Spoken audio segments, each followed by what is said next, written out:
Nang di natuwa ang may likha, babaeng may toyo ang ginawa.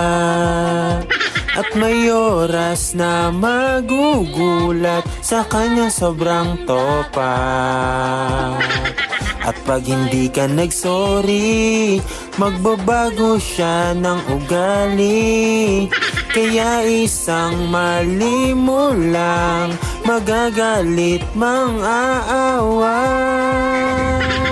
Suyuin mong babaeng may topak, magsorry ka hanggat may oras. Isipin mo, hanapin mo, kasalanang ginawa kung ayaw mong ikay matoda.